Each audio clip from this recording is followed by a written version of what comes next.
गरुड़ ने श्री कृष्ण से पूछा, प्रभु, आत्मा मृत्यु के बाद दोबारा पृथ्वी लोक पर अपने परिजनों के पास क्यों लौटती है? कृपया मुझे यह रहस्य समझाइए।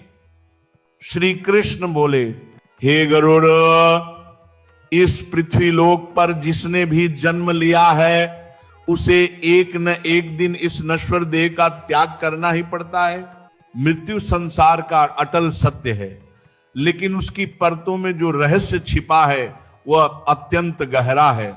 आज वेगबान के इस आध्यात्मिक प्रवाह में हम उसी रहस्य का द्वार खोलने जा रहे हैं। ध्यान पूर्वक सुनो। कोई व्यक्ति जब इस शरीर को छोड़ता है, उसके तुरंत बाद उस आत्मा के साथ क्या होता है? आत्मा आखिर कहां जाती है? और क्यों आत्मा मृत्यु के ठीक 24 घंटे के भीतर अपने ही घर लौटती है? क्या ये केवल दर्शन होता है या इसके पीछे भी कोई बड़ा कारण छिपा है?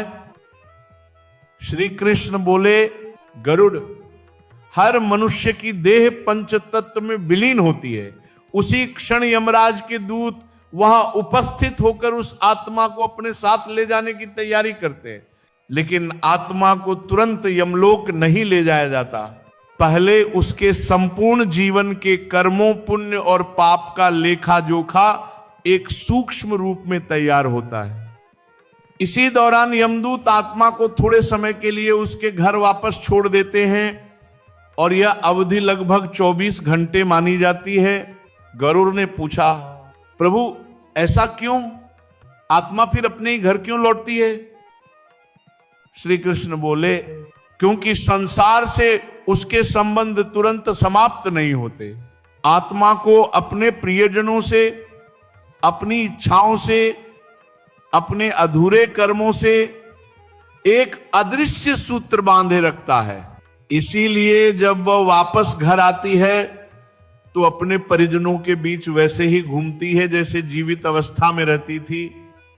वह पुकारती है, आवाज देती है, हाथ बढ़ाती है, पर ना तो उसकी आवाज सुनाई देती है और ना उसकी उपस्थिति महसूस होती है। उसका सबसे बड़ा दुख यह होता है कि वह अपने ही शरीर में वापस प्रवेश करना चाहती है, लेकिन यमदूतों का अदृश्य बंधन उसे ऐसा करने नहीं देता। इसलिए चाहे जितना प्रयास करे वह पुराने शरीर में प्रवेश नहीं कर सकती। जब घर वाले उस व्यक्ति के लिए रोते हैं, विलाप करते हैं, इन सभी भावनाओं को आत्मा पूरी तरह देखती और महसूस करती है, पर वह कुछ कर नहीं सकती। गरुड़ ने पूछा, प्रभु, क्या आत्मा केवल अपने घर के दर्शन करके लौट जाती है? श्री कृष्ण बोले, नहीं गरुड़, यह अवधि विशेष रूप से इसलिए होती है ताकि मृत्यु के बाद जो 10 दिनों तक पिंडदान किया जाता है उसी से आत्मा का सूक्ष्म शरीर धीरे धीरे निर्मित हो सके। पहले 10 दिनों में किए गए हर पिंडदान से आत्मा के शरीर के अलग अलग भागों का निर्माण होता है। कहीं उसकी इंद्रियों की क्षमता, कहीं उसकी सूक्ष्म ऊर्जा, कहीं यात्रा योग्य सूक्ष्म शरीर का आकार। फिर 11वें और 12वें दिन का पिंडदान उसके सूक्ष्म शरीर को स्थिरता प्रदान करता है, जिससे उसमें शक्तिमान त्वचा और यात्रा के लिए आवश्यक ऊर्जा आती है। 13वें दिन का पिंडदान सबसे महत्वपूर्ण माना गया है, क्योंकि उसी दिन आत्मा को वह सामर्थ्य मिलती है जिसके सहारे वो यमलोक की ओर अपनी वास्तविक यात्रा शुरू कर सके। यही कारण है कि हमारी परंपरा में 13वीं का विधान अत्यंत विशेष माना गया है, क्योंकि इसी दिन आत्मा के सभी बंधन ढीले होने लगते हैं और वह अपने आगे के मार्ग की ओर बढ़ती है। गरुड़ ने पूछा, प्रभु, कृपया बताइए, क्या 13वीं के बाद आत्मा सीधे स्वर्ग या नरक पहुंच जाती है? श्री कृष्ण बोले, नहीं गरुड़, मृत्यु के बाद आत्मा को यमलोक तक पहुंचने में लगभग 1 वर्ष का समय लग सकता है। यह यात्रा अत्यंत कठिन, सूक्ष्म और तपपूर्ण बताई गई है। इस 1 वर्ष में आत्मा को लगभग 16 या उससे अधिक सूक्ष्म मार्गों से गुजरना पड़ता है, जिन्हें प्रेत यातना मार्ग कहा गया है। हर मार्ग में आत्मा को उसके कर्मों के अनुसार सुख या दुख प्राप्त होता है। यदि व्यक्ति पुण्यात्मा था तो मार्ग सुगम, मधुर और शांतिपूर्ण होता है। यदि उसने पाप अधिक किए थे तो यह मार्ग उसके लिए अग्नि, प्यास, कष्ट, घुटन, कांटों और जलते रेत जैसे यातना मार्ग बन जाता है। इस यात्रा में आत्मा के पास न वाहन होता है, न अन्न, न जल। वह पूरी तरह अपने परिजनों द्वारा किए जाने वाले मासिक पिंडदान, श्राद्ध और तर्पण से मिलने वाली ऊर्जाओं पर निर्भर रहती है। यदि परिजन ये कर्तव्य निभाते रहते हैं तो आत्मा को भोजन, शक्ति और गति मिलती है और वह यात्रा पूरी कर पाती है। लेकिन यदि परिजन ये कर्तव्य भूल जाए या करना ही न चाहे तो आत्मा भयंकर कष्ट में पड़ जाती है।